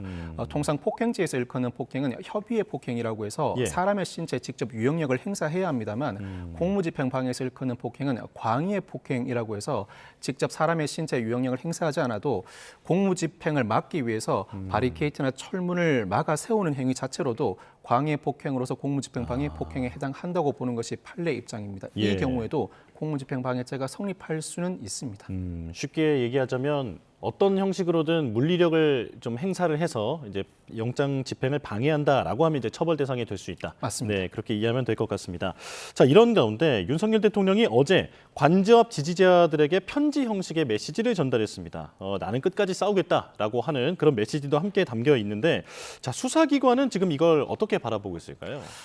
출석 의사를 밝히고 있지 않은 상황에서 관저앞 지지자들에게 메시지를 발송했습니다. 그 내용도 주권 침탈 세력과 반국가 세력이 준동하고 있다. 끝까지 싸우겠다는 내용인데 일단 출석하지 않는 것 자체로 수사기관 입장에서는 그 행위가 불량하다고 평가할 수 있는 상황에서 지지자들에게 끝까지 싸우겠다는 메시지를 낸 것 자체가 향후 체포영장 집행 시 극단적으로는 지지자들이 영장 집행을 막아달라는 메시지로 해석할 수도 있습니다.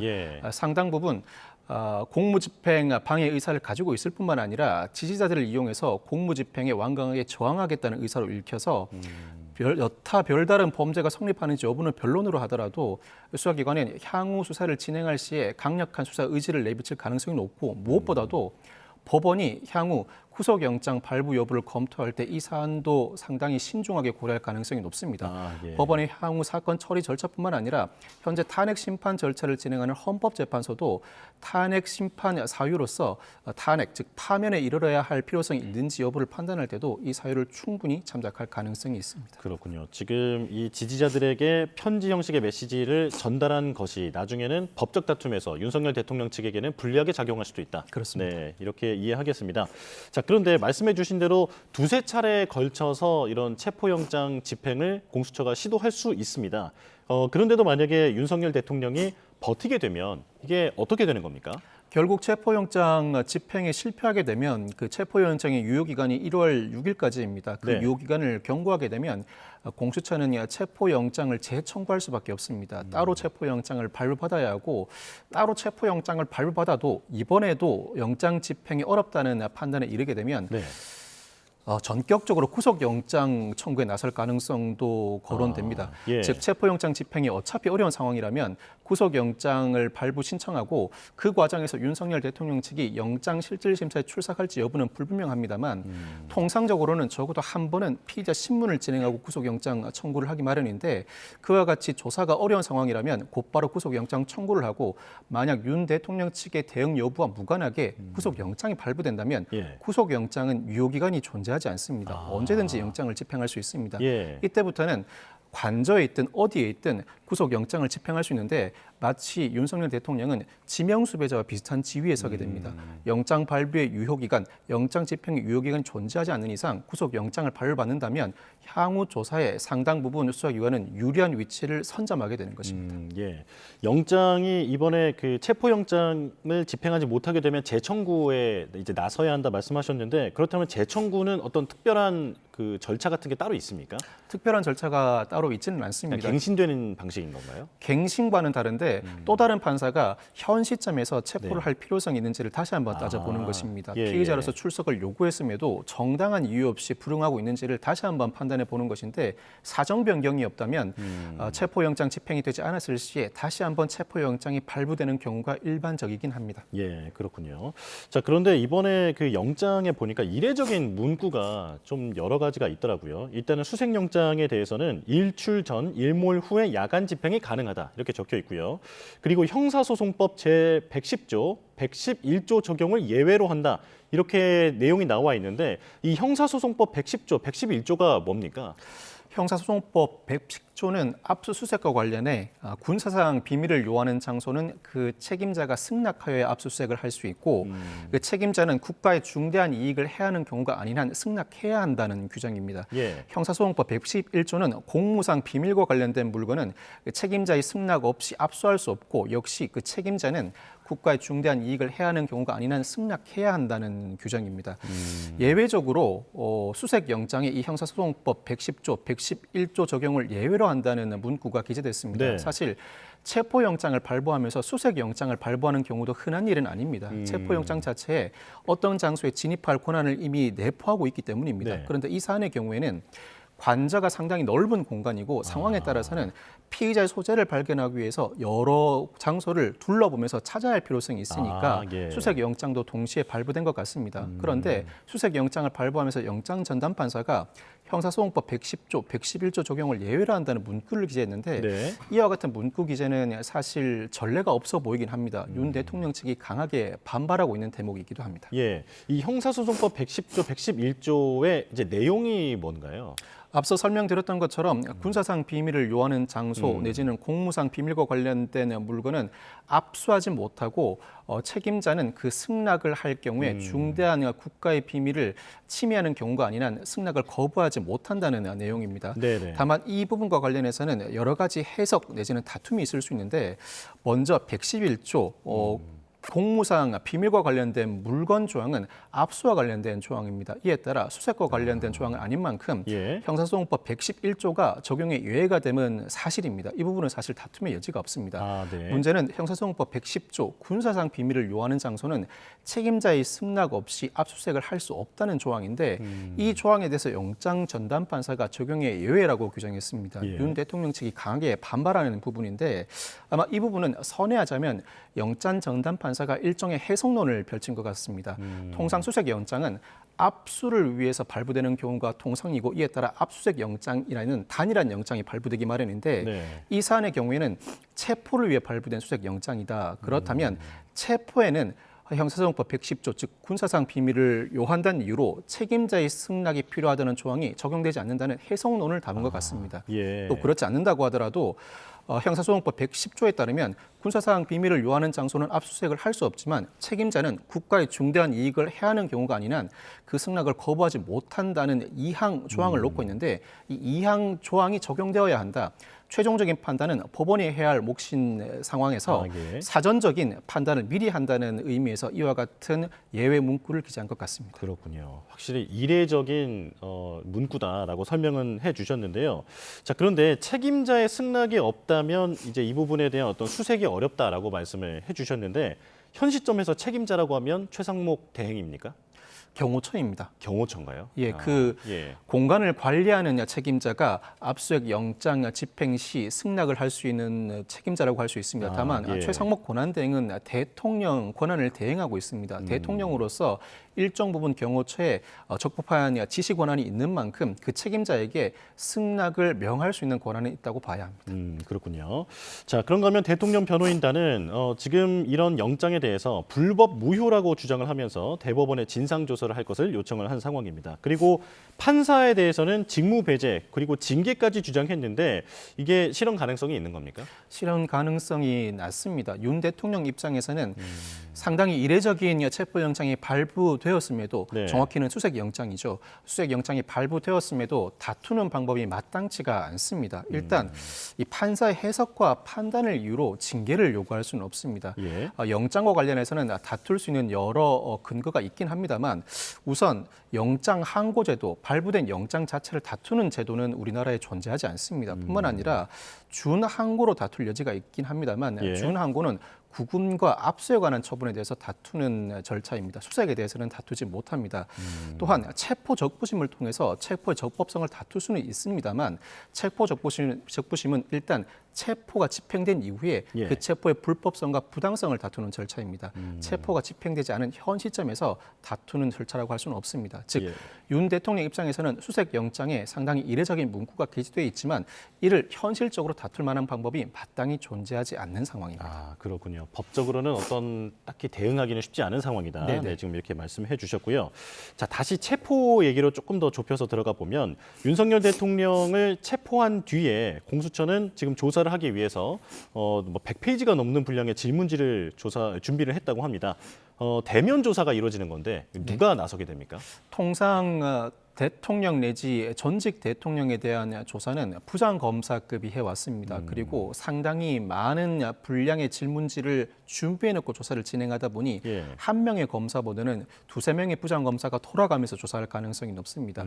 이 사건의 경우에도 두세 명의 부장검사 상황에 따라서는 차장검사가 직접 나서서 윤 대통령에 대한 피의자 신문을 진행할 것으로 보이고 아마 윤 대통령이 적극적인 항변보다는 진술 거부권을 행사할 가능성도 상당히 높아 보이는데 예. 진술 거부권을 행사한다고 하더라도 일단 준비한 질문을 모두 다 한 다음 피의자가 진술 거부권을 행사하는 태도를 보인다는 상황을 조서에 그대로 기재할 것으로 보입니다. 아마 피의자 신문을 다 진행하고 나면 구속영장 청구를 할지 검토하는 과정에서 일단 서울구치소에 그 신병을 인계해 구금 상황은 그대로 유지할 것으로 예상됩니다. 그 구금 상황, 그러니까 조사가 이루어지는 시간은 최대 48시간인 거죠.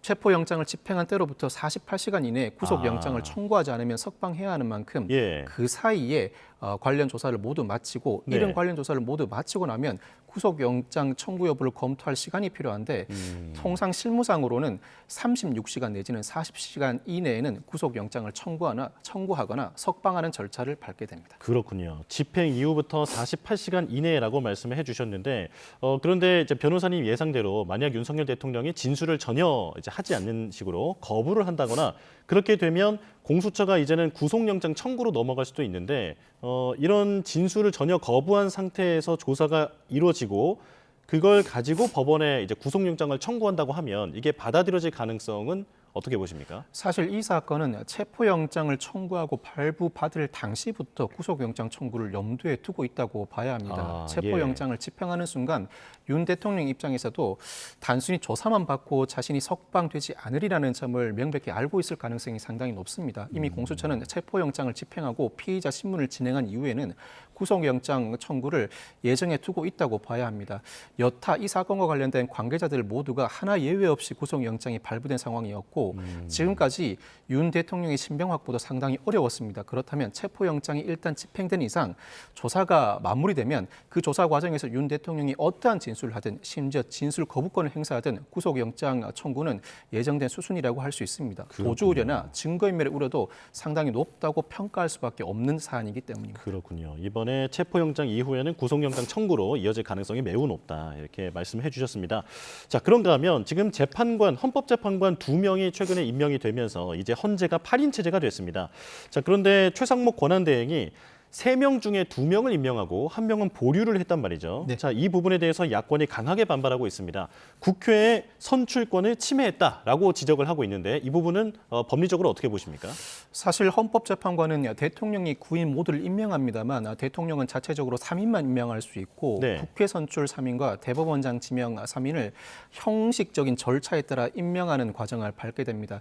이런 이 사안에서 국회가 선출한 3인의 헌법재판관 후보 중에서 2명만 대통령 권한대행이 임명한 사안을 두고 국회의 선별적 임명권 행사로 인한 국회 선출 권한 행사라고 볼 여지가 다분합니다. 권한쟁의 심판을 청구하게 되면 국회의 헌법재판관 선출 권한을 침해했다는 사유를 들어 아마 본격적인 심리가 진행될 가능성이 상당히 높은데 이런 그 권한을 침해했다고 볼 여지가 다분한 것이 사실입니다만 결국은 헌법재판소에서 권한쟁의 심판이 온전히 진행되기 이전에 아마 나머지 헌법재판관, 현재 후보로 거론되고 있는 헌법재판관이 아니라고 하더라도 나머지 1명의 헌법재판관이 임명됨으로써 권한쟁의 심판은 본격적인 심리에 접어들기 전에 각하될 가능성이 상당히 높아 보입니다.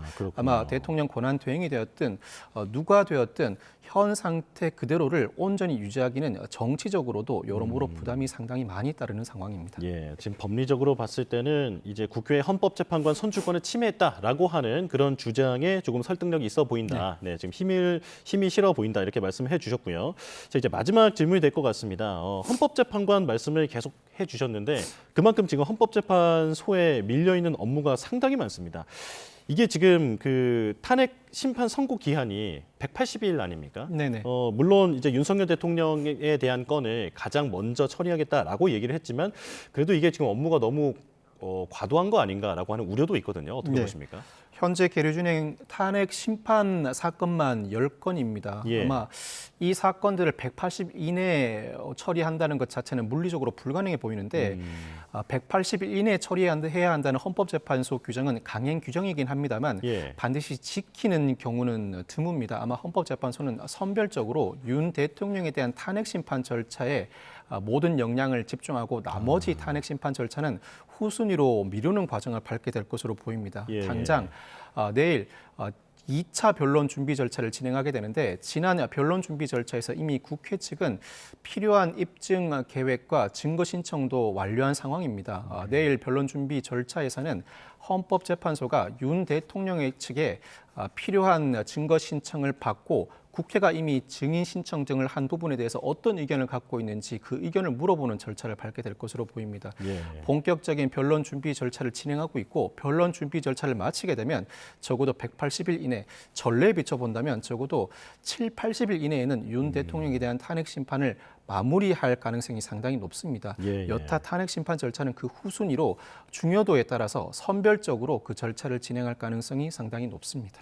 헌재에 올라온 안건은 180일 이내 처리한다가 강행 규정이긴 하지만 현 시점에서는 현실적으로 윤석열 대통령에 대해서 그 사건을 최우선으로 진행할 것으로 보인다. 이렇게 말씀을 해주셨습니다. 자, 여기까지 듣겠습니다. 박성배 변호사와 함께했습니다. 고맙습니다. 네, 감사합니다.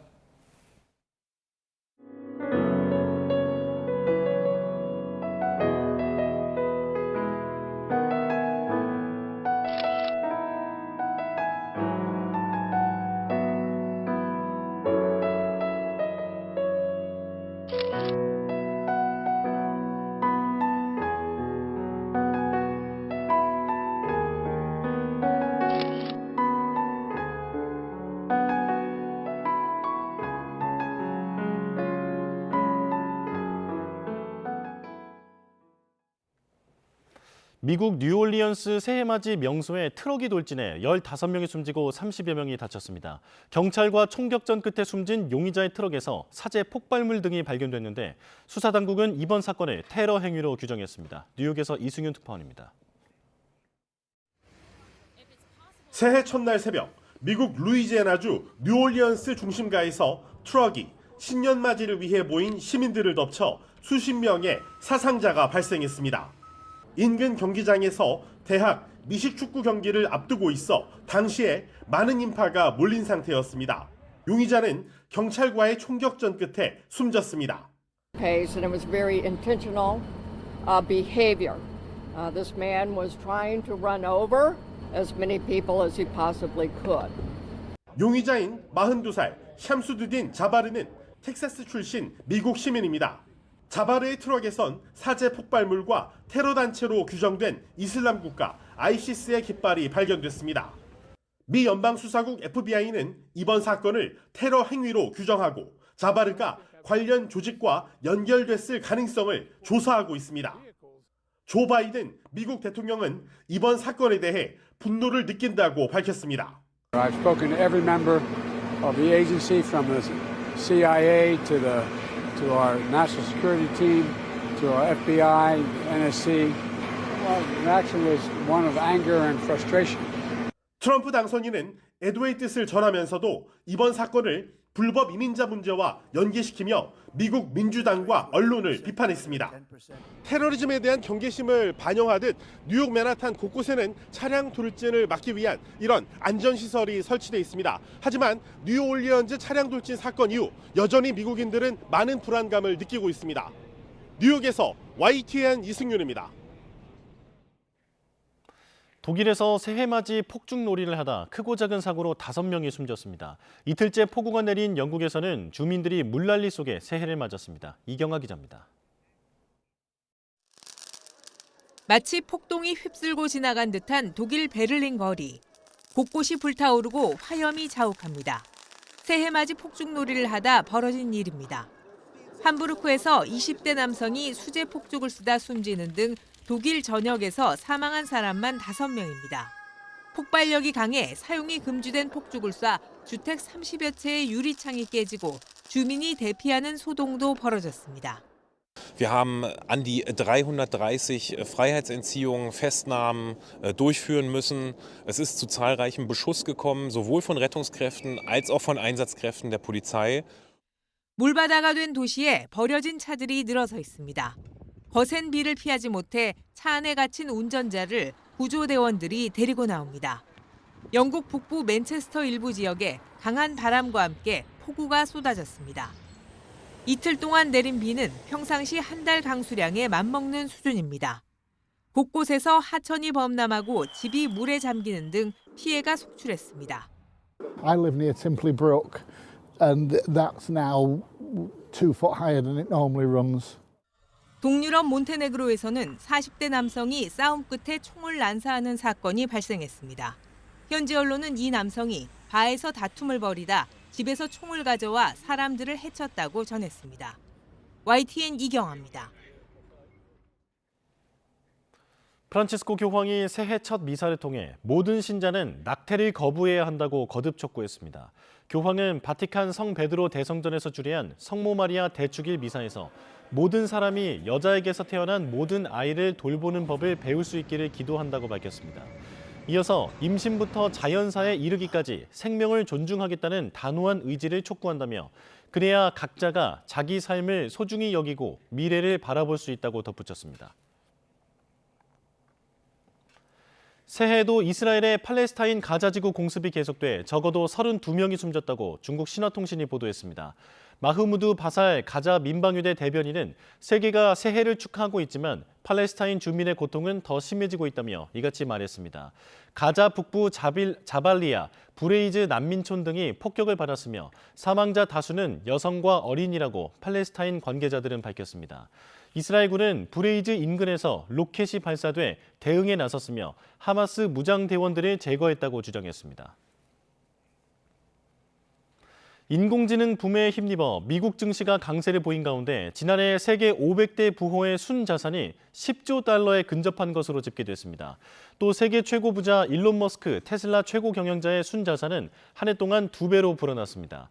블룸버그 통신이 현지 시간 31일 보도한 블룸버그 억만장자 지수를 보면 세계 500대 부자들의 순자산 합계는 전날 기준 9조 8천억 달러, 우리 돈으로 1경 4,423조 원을 기록했습니다.